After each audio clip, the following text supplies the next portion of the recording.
Bismillahirrahmanirrahim. Assalamualaikum warahmatullahi wabarakatuh. Alhamdulillahirabbil alamin. Asyhadu an la ilaha illallah wa asyhadu anna Muhammadan abduhu wa rasuluh. Allahumma sholli ala Muhammad wa ala ali Muhammad. Anak-anakku yang sholih dan sholihah, bagaimana kabar kalian hari ini? Semoga masih diberikan kesehatan dan kelancaran dalam berpuasa ya nak ya. Di Kulsaria kali ini kita akan membahas tentang suatu penyakit ya. Tentu semua manusia di muka bumi ini tidak akan ada yang mau tertimpa oleh penyakit. Kenapa? Iya, karena penyakit itu hanya akan mendatangkan rasa derita dan kesedihan baginya ya. Tapi berbeda dengan penyakit yang satu ini ya.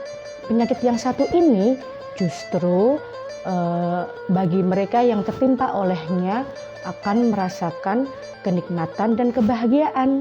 Penyakit apakah itu? Adakah yang tahu? Iya, penyakit itu adalah penyakit lisan ya. Padahal anak-anakku yang sholih dan sholihah, Allah itu telah menciptakan lisan ini sebagai salah satu panca indera yang memiliki banyak sekali fungsi ya. Allah juga telah menciptakannya agar kita gunakan hanya untuk beribadah kepada Allah Subhanahu wa Ta'ala ya. Dalam suratnya Allah berfirman, alam naj'al lahu 'ainain wa lisanan wa syafatain ya, yang artinya bukankah telah kami jadikan baginya dua buah mata, lisan, dan dua buah bibir. Akan tetapi yang sangat menyedihkan, kebanyakan dari manusia itu menggunakannya hanya untuk bermaksiat kepada Allah Subhanahu wa Ta'ala ya. Contohnya seperti berkata dusta ya kan, berbohong, suka menggunjing orang lain, nih suka gosip ya, suka gibah juga, dan juga ini ada suka memfitnah orang lain ya. Padahal Rasulullah Shallallahu Alaihi Wasallam pernah bersabda, barang siapa yang beriman kepada Allah dan hari kiamat, maka hendaklah dia berucap ucapan yang baik ya. Jadi di bulan Ramadan ini ya, tidak hanya di bulan Ramadan ini sih ya, di bulan-bulan yang lain juga mari kita sama-sama belajar untuk selalu mengucapkan kata-kata yang baik ya. Ucapkanlah ucapan yang baik. Kalau tidak bisa, lebih baik diam ya. Bahkan sampai pernah diceritakan ya, ini di dalam surat Al-Dzariyat, tidaklah kuciptakan bangsa jin dan manusia kecuali untuk beribadah agar mereka mengabdi ya. Nah ini jadi kita itu diperintahkan untuk selalu beramal. Dan ternyata anak-anakku yang sholih dan sholihah, kalau kita lihat ya, di antara semua amal raga itu ya, justru lisan adalah yang paling banyak beramal ya.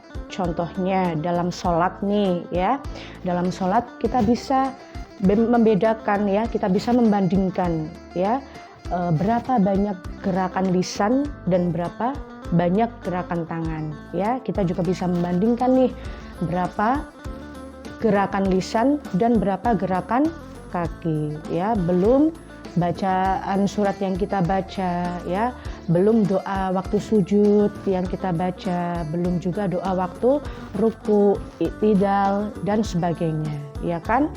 Kalau dilihat-lihat anak-anakku, setiap gerakan tangan dan gerakan kaki itu pasti selalu disertai dengan gerakan lisan ya kan. Itu kan Allahu Akbar ya kan. Nah makanya kalau kita lihat, kalau dalam gerakan sholat kan selalu diawali dan diakhiri dengan lisan ya kan, dengan ucapan. Selalu diawali dengan Allahu Akbar dan diakhiri dengan Assalamualaikum warahmatullahi wabarakatuh ya.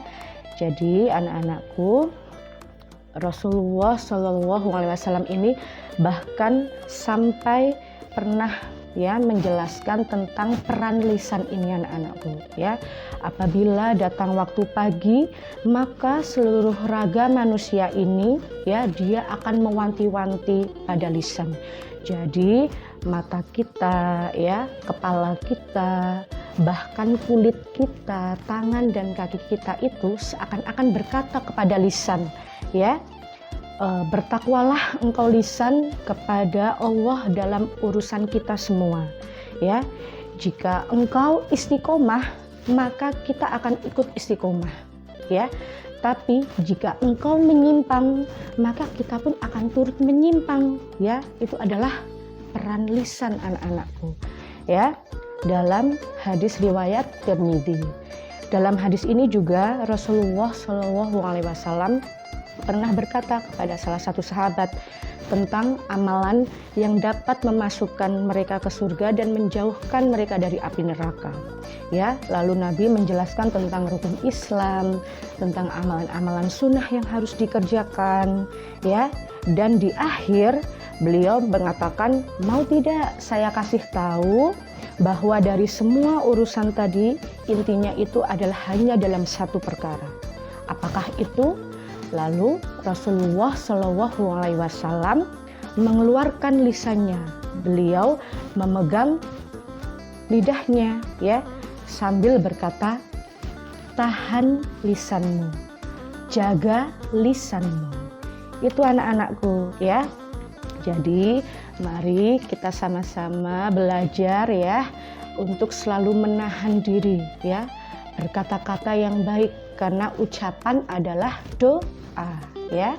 Setiap ucapan yang kita katakan ya itu pasti akan dicatat oleh malaikat ya, karena kita selalu ditemani dan dijaga oleh malaikat ya anak-anakku. Nah, ini ada dua keistimewaan ya, ada dua keistimewaan dalam berdiam. Yang pertama, dengan engkau diam maka engkau akan dapat ilmu dari orang yang lebih ahli dari kamu ya. Contohnya waktu kalian sedang di kelas ya, guru sedang menjelaskan, kalian mendengarkan. Nah, insya Allah pasti pulang sekolah kalian mendapat ilmu ya. Itu yang pertama. Yang kedua, dengan engkau diam, engkau dapat menolak keburukan orang yang pintar ngomong ya. Jadi contohnya nih, ada temanmu ngajak ngobrol kamu nih, nah tapi kamu diam aja, otomatis temenmu nggak jadi dong ngajak ngobrol karena kamu diam. Tapi kalau kamu ikutan ngobrol, ya udah beda cerita itu ya. Nah jadi ini ada keistimewaan dalam berdiam anak-anakku ya. Jadi mari kita biasakan untuk selalu berkata yang baik ya, berkata yang jujur, yang sopan, santun ya terhadap siapapun, gak hanya di bulan Ramadan tapi di bulan-bulan selanjutnya, begitu ya. Oke, lebih baik ucapkan ucapan kata yang baik, atau kalau tidak bisa diam, gitu ya. Mungkin hanya itu yang dapat Bu Ayu sampaikan. Semoga bermanfaat. Kurang dan lebihnya mohon maaf. Bu Ayu akhiri. Min wal kulami wa mayasturun. Wassalamualaikum warahmatullahi wabarakatuh.